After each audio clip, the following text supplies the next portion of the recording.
30 million years ago, a monster roamed the landscape. Well, we're talking about one of the most ferocious animals that probably ever walked the earth. This was the biggest beast to live in North America since the dinosaurs. Look at the size of that skull. Look at all those teeth in there. There is no animal like this anywhere. See, if this thing's biting over the front. But this creature's true character has baffled the world's best paleontologists. It might look like a pig, but it's more vicious than a grizzly bear. One thing is for sure, this beast was so frightening, some call it the pig from hell.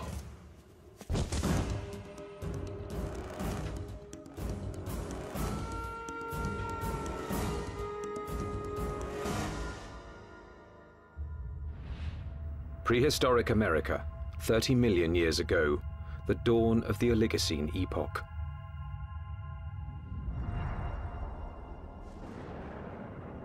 The Earth was cooling, and as temperatures dropped, the landscape began to change. In what would someday be Nebraska, Wyoming, and South Dakota, tropical forests gave way to a radically different environment. As forests disappeared, animals had to adapt to a dangerous new world of wide open spaces with nowhere to hide. A world where there was only one way to survive: run for your life. Camels become adapted for open country, horses become adapted for open country, and you have to be able to escape your predators by being fast runners. As prey animals became harder to catch, predators also had to change.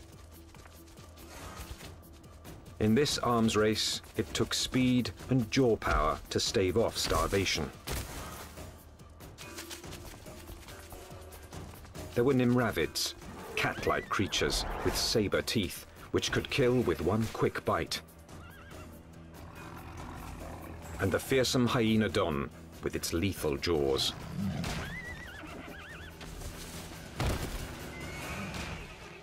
There was another animal stalking these deadly grasslands. Scientists call it the entelodont. More than a meter at the shoulder, weighing in at 270 kilos, entelodont was the Oligocene's #1 menace. Entelodonts, I mean, they were really bad-looking animals that only a mother could love. And if you were another animal on the landscape, I mean, you saw one of these things, I think you'd go in the opposite direction. Paleontologists have always looked at the entelodont's sheer power with reverence.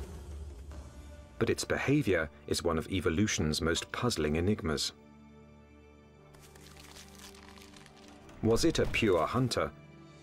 Or did it use its battle tank body simply to protect itself from other predators? Between the biting and the chewing, you wanted to stay away from the business end of this animal. Just look at it. Look at the size of that skull. Look at this, all those teeth in there. There is no animal like this anywhere. Entelodont's name means perfect-toothed. Its teeth were driven by a perfect system, which gave this creature a ferocious bite.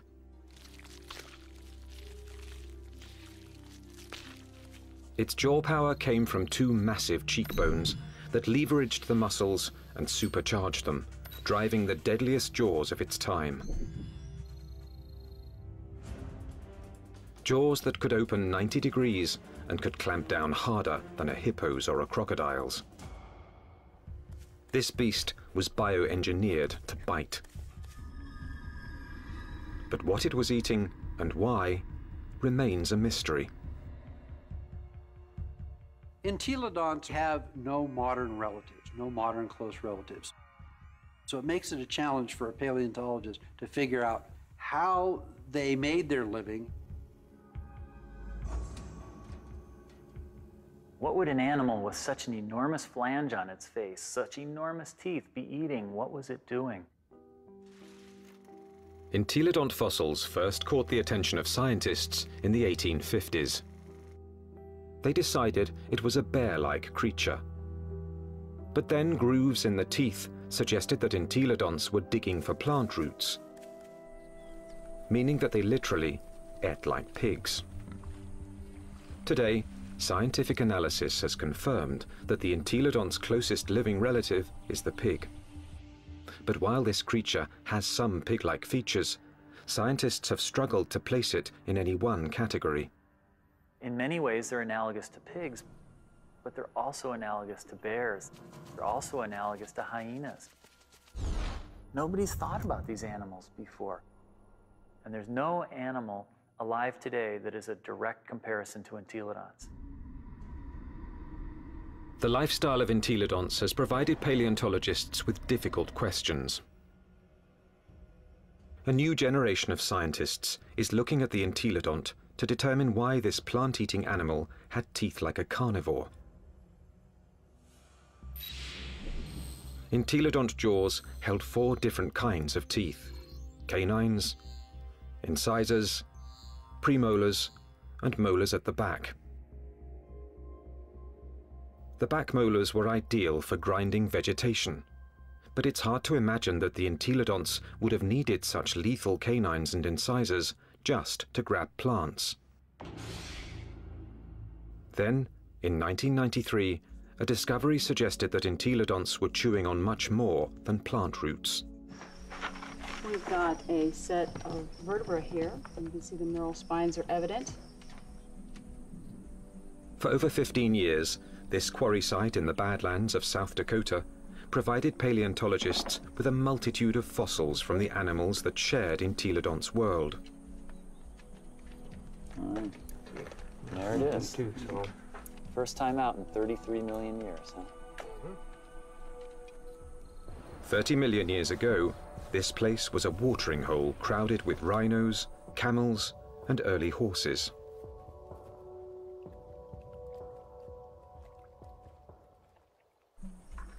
Well, we have some articulated ribs. Scientists also found one of the largest collections of entelodont bones in the history of North America. So many that they dubbed the site the Big Pig Dig. Fossil hunters also found the prehistoric equivalent of fingerprints. Entelodont teeth marks all over the bones of the biggest and fastest animals of its time. Well, these represent bite scars along the dorsal margin of this rhinoceros skull. Well, what could make these marks? If we take an entelodont skull, we see that the premolars are widely spaced apart. So when we lay that over the top here, lo and behold, they're matching up quite well, suggesting that this animal is at least a likely candidate for biting through the top of the skull of this rhinoceros. The dig presented key evidence that entelodonts didn't just eat plants, suggesting that they were less like modern pigs and more like fearsome prehistoric predators.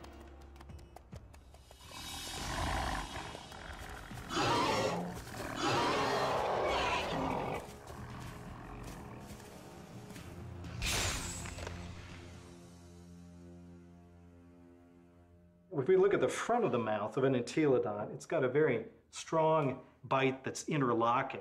The teeth come together like that. The tips of the teeth don't touch each other, so it's not really specialized for cropping vegetation.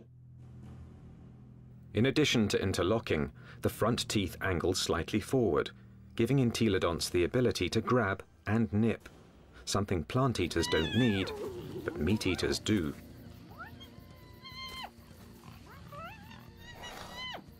The incisors and the canines have been perfectly capable of tearing a bite out of a carcass.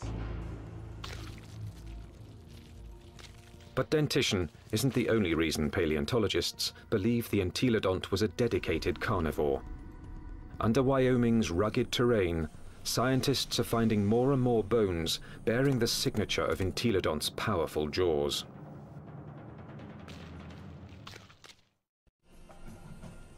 Across the Great Plains of North America, scientists are investigating a prehistoric pig.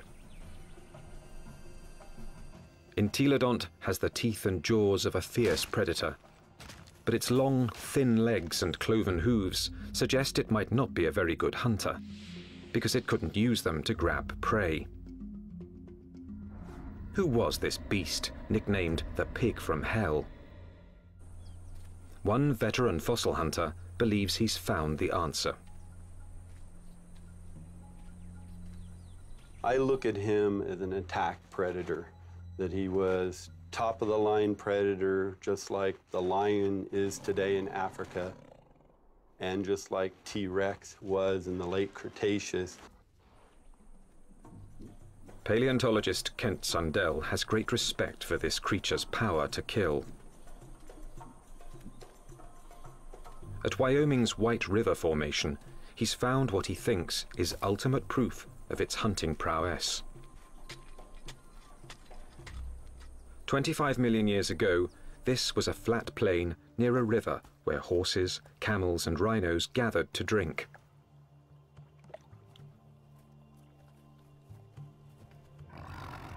Fierce carnivores, such as hyenodons and saber-toothed cats, were also drawn here. It was the perfect spot to ambush and kill the unwary prey animals. In 1998, Dr. Sundell found the mangled skeletons of 7 miniature camels jumbled together. All the bones had been gnawed, and 6 were missing their hind quarters. In theory, they could have been the victims of several predators, like the hyenodon or early saber-toothed cats. But when Dr. Sundell matched up the teeth from White River's meat-eaters with the bite marks on the camel's bones, only one fitted.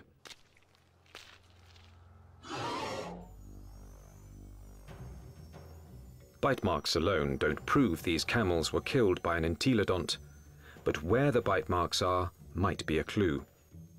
On the camels, I showed they were bitten in the back of the skull and at the top of the neck. He gets next to that prey and he tries to get a punctured wound through the cranium. Dr. Sundell believes this is the mark of a true predator, which kills before it eats. And hundreds of miles away, in Ohio, there's more evidence that entelodonts could have hunted. Evidence from a scientific journey no one's ever taken before. Inside an entelodont's 30-million-year-old head.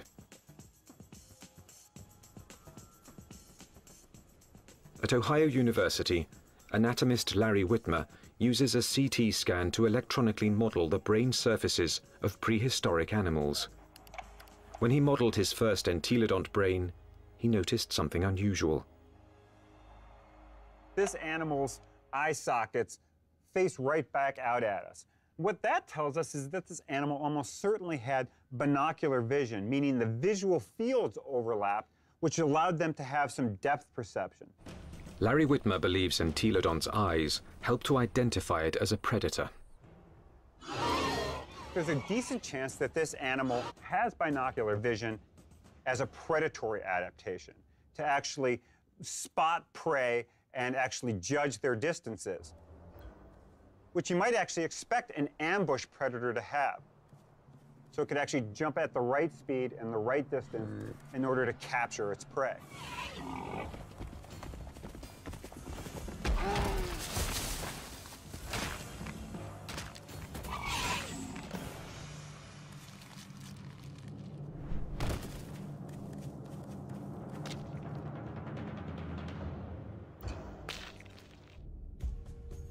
But entelodont's bizarre bioengineering doesn't inspire confidence that it could run and jump. Its body bones are light compared with its massive skull.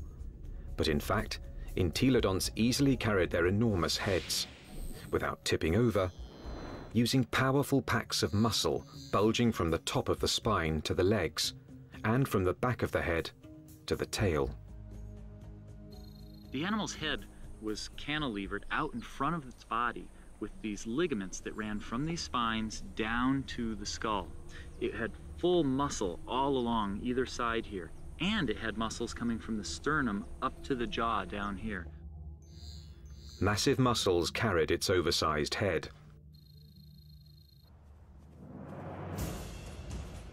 But to bring down a camel, it would also have to run fast. And that's when the entelodont's agile, lightweight body may have paid off. There's just one problem. When a predator catches its prey, it relies on its claws to grab it and bring it down.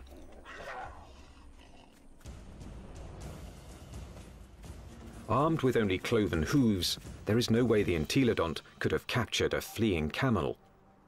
Or is there? It must have been doing something right, because there's compelling evidence that plenty of large mammals ended up as an entelodont's lunch. Well, it looks like there's a lot of bones coming out along here, and right here we have a really large limb bone. And we found evidence that entelodonts have bitten into all sorts of bones, including rhinoceros bones. They've been biting into camels. We found evidence that they were biting into the long bones of rhinos. Well, the bite marks that we see are these two. This would be... Kent Sundell believes White River's camel skulls reveal how a cloven-hooved predator captured its prey. He runs up, he gets next to that other prey, and he tries to get a punctured wound through the cranium or into the very back of the neck. And then the long snouts that I move around. Entelodont expert Scott Foss disagrees with Kent Sundell's scenario. I can get close enough to. I doubt an entelodont used its teeth in order to capture other prey. It probably used its larger bulk and ability to accelerate to just run into the animal, knock it over.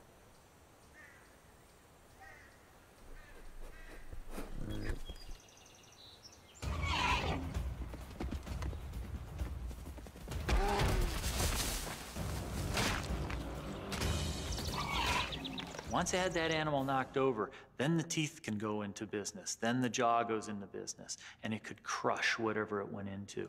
And it probably bit the animal right there in the head.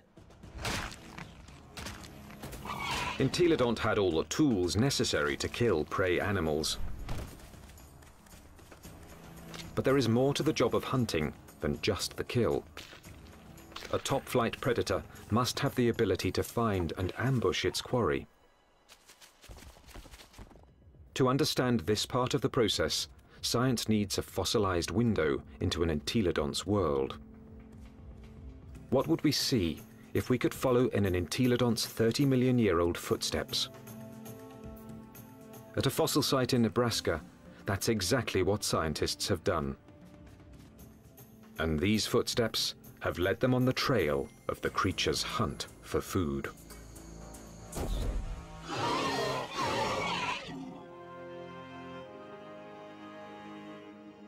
Northwest Nebraska, home to Toadstool Geologic Park, one of America's more remote tourist destinations, and a treasure trove for anyone fascinated by life's ancient past.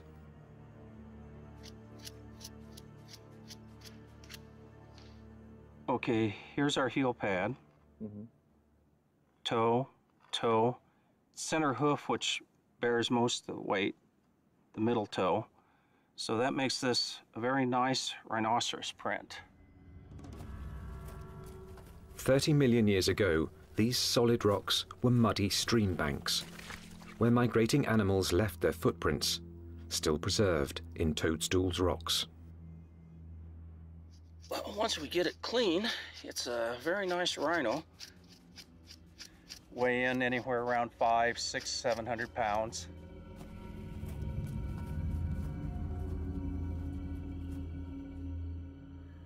Dave Nixon has spent over 25 years analyzing the fossilized animal tracks of Toadstool Park. So on the first slabs over there. He pours water on 30-million-year-old tracks to make them more visible. He can then interpret the animal's behavior. And he's walking at a deliberate pace, but not excited until he gets to this point. He starts to become stuck in the mud and shows quite a bit of emotion here because he really kicks. Lands here, and he's out of the mud, but he puts another leap in, and the third bound takes him out of our exposure, and we're seeing excitement, if not fear. And if you're a herbivore, somebody always wants you for lunch. The rocks reveal that something was following the rhinos. We also have some smaller tracks. They look really tiny until you realize they're the tips of the toes. And what we have is an entelodont. The entelodont tracks at Toadstool Park give experts like Dave Nixon an unparalleled opportunity to understand how these creatures might have hunted. Because on that day, 30 million years ago, entelodonts weren't the only animals following the rhinos. And we have a set of carnivore tracks over here. These are smaller, and there are some claw marks on the inside. And we have another set right here. That carnivore may have been a hyenodon. 30 million years ago, hyenodon was one of the top carnivores in North America. Its powerful jaws could pin down any prey animal. Then its razor-like teeth would finish the kill. But it also had the patience to track the prey over long distances. The carnivores are following the herd animals who go through first and fairly close. They'd be relatively on the heels of the group.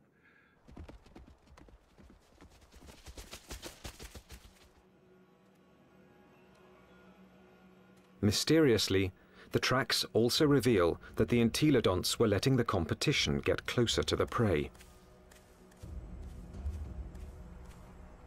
They're following the main herd, but they're not as close in time. Why would a hungry entelodont on the trail of a meal allow another predator to rush in for the kill? The answer may lie in the most puzzling evidence of all. What's interesting, the rhinos are going that way, and the entelodonts are running at about a 45-degree angle to the rhino trail.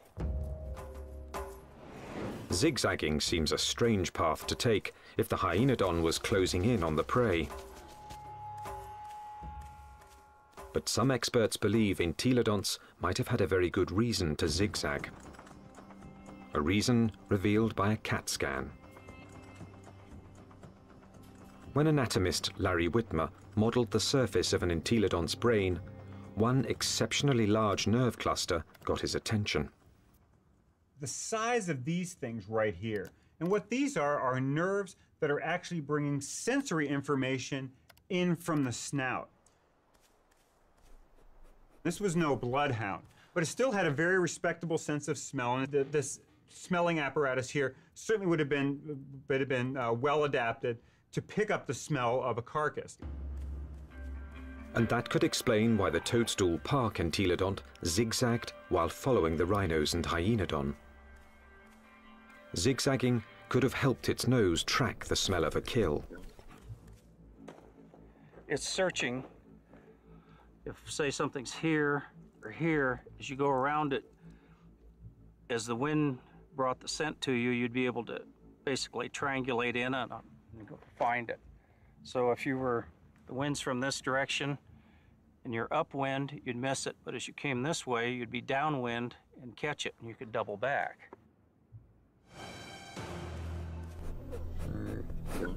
It puts its nose up in the wind, it catches the scent, and then it's going to start zigzagging along, walking from one side of the riverbank to the other till it picks up a smell, and then it'll start zeroing in on it. And by moving from side to side, it's able to pick up changes in that smell and zero in which direction it wants to go. How do we know this behavior? Because animals with good smell do that today. Modern predator behavior could provide crucial clues as to how the entelodont lived. There's no doubt that this 30-million-year-old battle tank was built to kill, but it may have let others do the killing and then moved in to take possession. One of the strategies we often see that takes place is where one animal will chase another one off of a carcass. We see this at Yellowstone National Park, where wolves will bring down an elk and a grizzly bear will chase off the wolves because it's bigger, it's nastier. This might have happened to the hyenodon at Toadstool Park.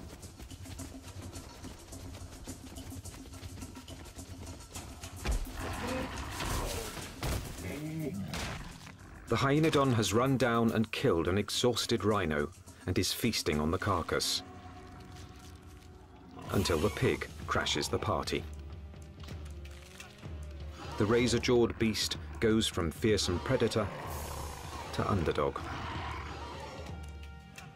The hyenodon might get in a few blows, but the entelodont's bulk would overpower its rival.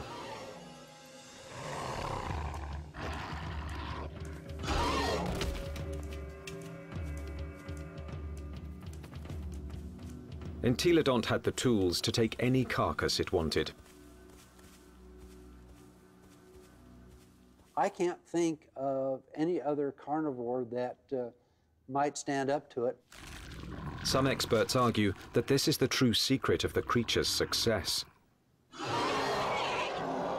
An entelodont could hunt, but it didn't need to be a full-time predator. Instead, it let true predators do the hunting and killing, and then stole the fruits of their labor. Stealing food from a hyenodont, even if it meant getting into a battle with a hyenodont, would probably take a lot less energy than having to hunt for food and kill food on its own. If scavenging was its lifestyle, the entelodont's complex bioengineering doesn't look so strange. Entelodont had the eyes of a hunter, the nose of a scavenger, the front teeth of a meat-eating carnivore, and the back teeth of a plant-eating herbivore. It may have evolved from a plant-eater into an omnivore, a creature that could eat whatever was available in a radically changing world. And so in reality, what this animal ate was anything it wanted. That's part of the reason why these animals were as successful as they were for as long as they were on the planet. The entelodont's success was about to be tested by an ever-evolving planet. The Earth was growing cooler, and the landscape was changing. Some of the entelodont's fiercest rivals would not survive, but the pig from hell was about to show it could withstand the test of evolution by getting bigger.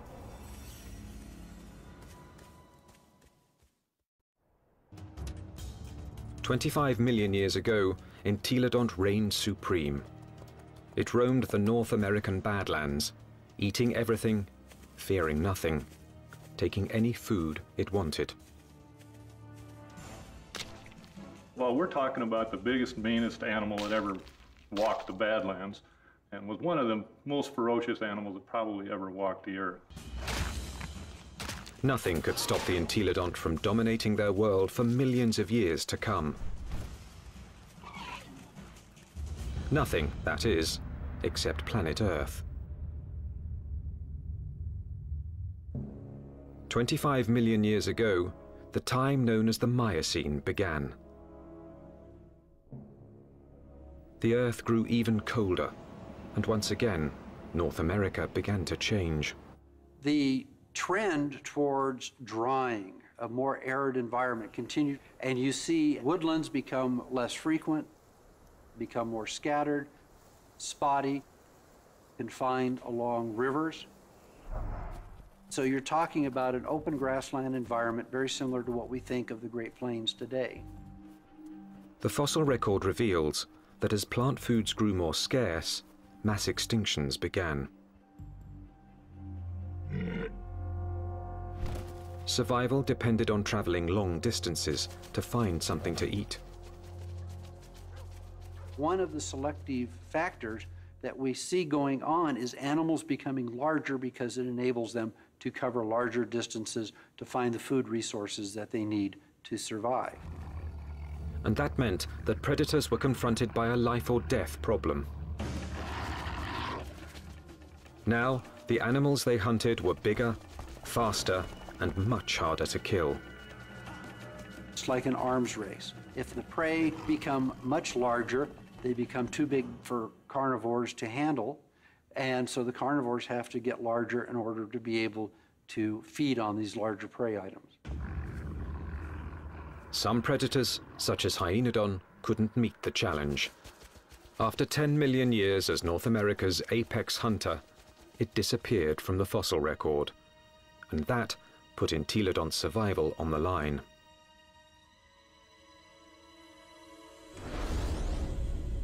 When the predator is gone, the scavenger is now in danger. The scavenger now needs to adjust its lifestyle. And if the scavenger isn't very flexible, it's going to have a difficult time. And in fact, the so-called pig from hell disappeared from the fossil record at about the same time.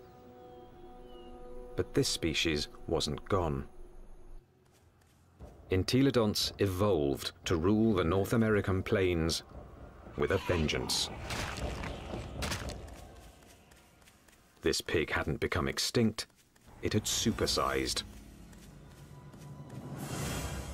This new version stood over 2 meters tall and was 4 to 5 times the size of its predecessor. It still had a battle tank body and a sprinter's legs. Its skull and jaws were now even more massive and more intimidating. It was bigger than a modern bison.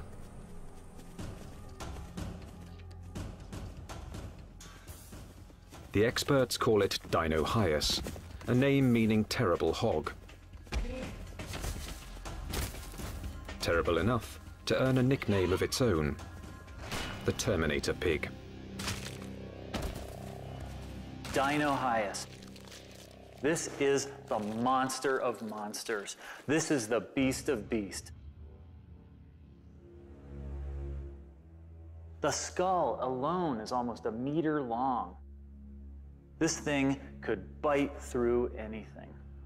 The canines are this big around. They're just an enormous animal. And what is it doing? The answer lies at Agate Springs, Nebraska, one of the few places in North America where Dinohyus fossils are found. 24 million years ago, this place was a watering hole, an oasis in the arid sea of grass.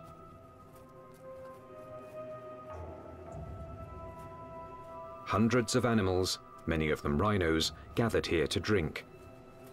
And as the drier, colder planet killed off their food supply, they came here to die, making Agate Springs a paradise for predators and a favorite haunt of the Terminator pig.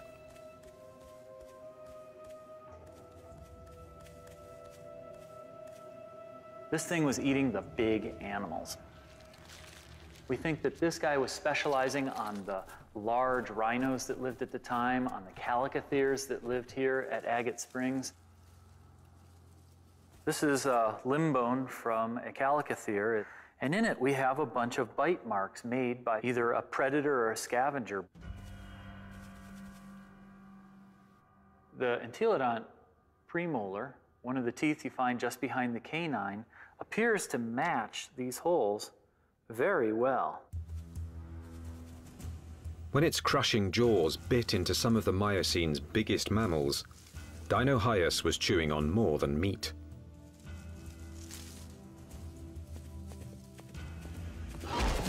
But the important part of this bone is this end here, where it's been broken off. The animal bit through the bone, sheared it off, and then had access to the nutritious marrow that was inside. Bone marrow is one of the most nutritious foods an animal can eat. And in times of mass extinction, it would have been a prime source of nutrition. As the Miocene climate change killed off thousands, a diet from scavenged bone marrow may have allowed the Terminator pig to thrive.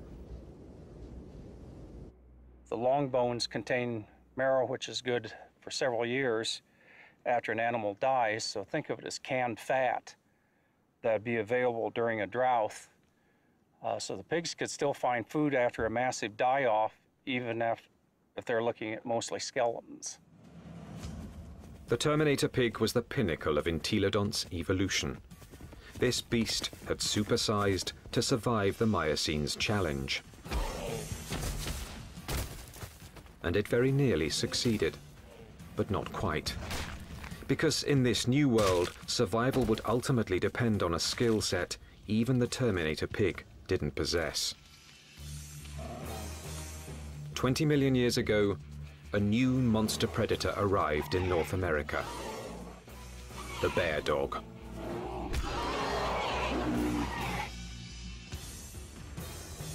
The Miocene epoch, 20 million years ago. In what's now northwest Nebraska, Dinohyus, aka the Terminator pig, is settling down to eat. The chances are good that its meal will be interrupted.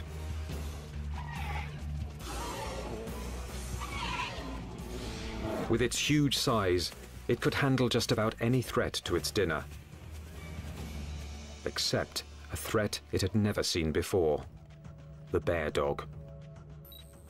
A recent arrival from Asia, this savage, bone-crushing beast wouldn't back down from any fight.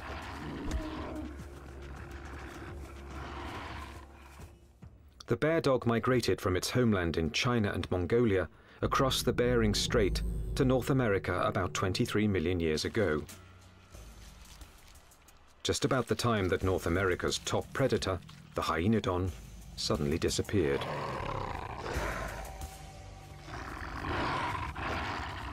Scientists suspect that it wasn't a coincidence.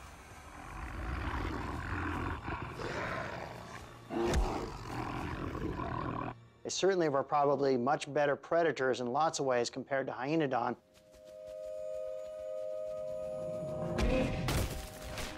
And so it's a reasonable expectation that they probably drove the last of hyenodon to extinction in North America. With hyenodons gone from North America, the bear dogs faced off with their only remaining competition, the Terminator pig. Dinohyus relied on its massive size and killing jaws, two advantages its ancestors had once deployed against hyenodon.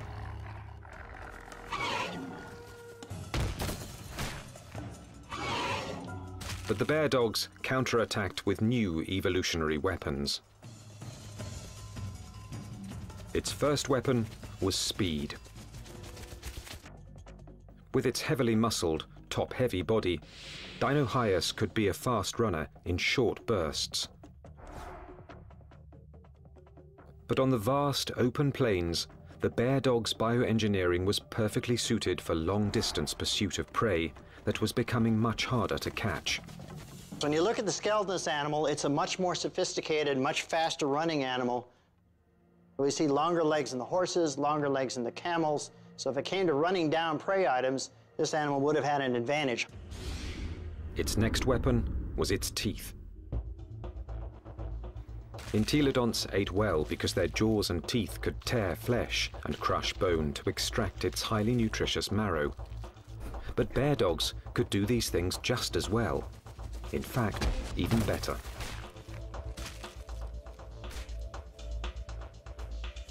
It's a great animal at biting bone, eating bone, crushing it. And it also has a set of teeth that are sharper than any entelodonts. Entelodonts, for example, wear the tips of their huge canines off, and they're not actually very good for puncturing, probably because they spent so much time crushing bone with them. This animal never does that. Its canine teeth are always much sharper. It also has better slashing teeth in its jaw than any entelodont had. So in many ways, it did a better job what entelodonts had done than entelodonts ever did. The bear dogs could outrun and outbite the Terminator pig. And they had a third weapon the entelodont never possessed. The deadliest power ever to evolve on Earth. Bear dogs actually had much more advanced brains. Brains that were much more like what we see with modern animals. So where these entelodonts had relatively archaic, simple, smooth brains, these bear dogs actually had a much more expanded neocortex that was more highly folded. These were more sophisticated animals. Instead of developing brain power, entelodonts had responded to the Miocene challenge by supersizing into Dinohyus. For almost 20 million years, they had ruled their world by brute force.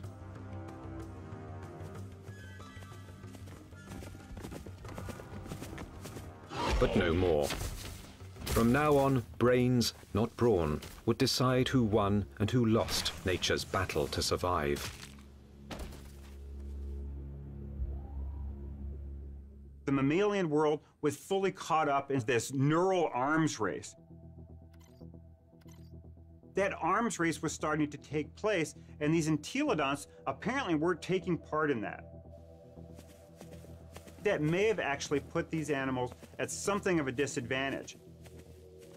This was an animal that almost certainly was driven mostly by instinct, with fairly predictable, stereotyped responses. This was not a clever animal. In combat, Dinohyus would have been bigger and stronger, but brain power could have given bear dogs the decisive advantage.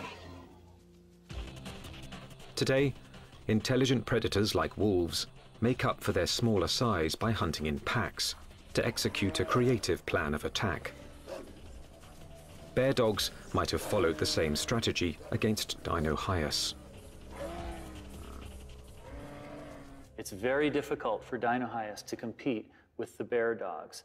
With a pack of bear dogs, even a large Dinohyus would have a difficult time chasing them away from a kill. These smaller, less powerful, but more clever animals potentially were able to actually steal kills away from Dinohyus. That they actually could have used different kinds of techniques. Fooling Dinohyus, being able to lead it away, or to actually even take on Dinohyus itself in actual combat.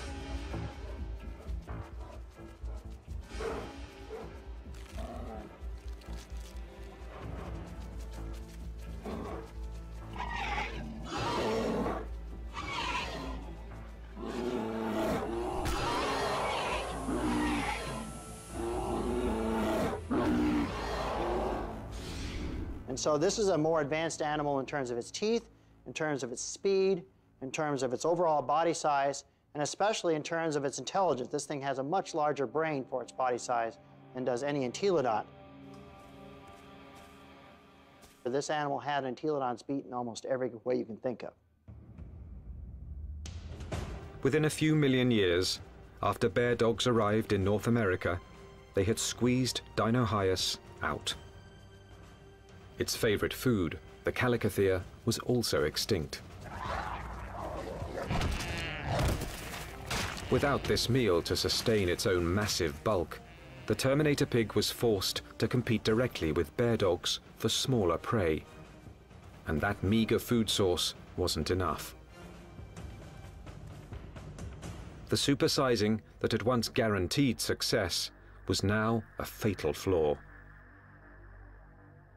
Eventually it got to the point where it is no longer advantageous to keep getting bigger because you reach a point of diminishing returns, that the amount of food you get by stealing from other animals does not compensate for your needs to maintain a population.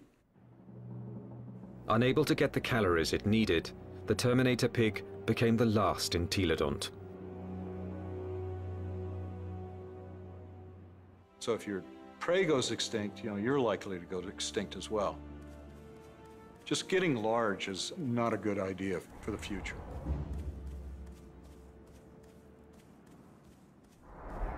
Despite its rapid demise, entelodont was an evolutionary success.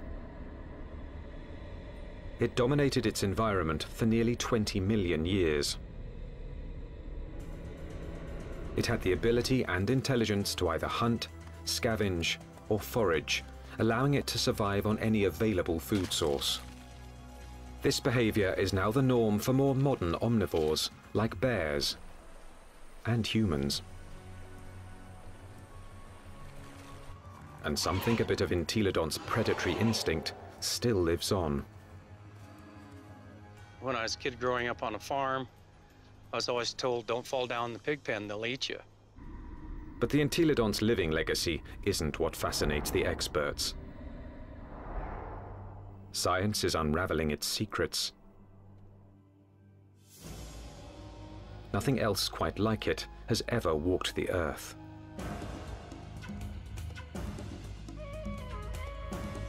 All we know is that this strangest of creatures, this toothy beast with an appetite for destruction, dominated its brutal, dangerous world for tens of millions of years.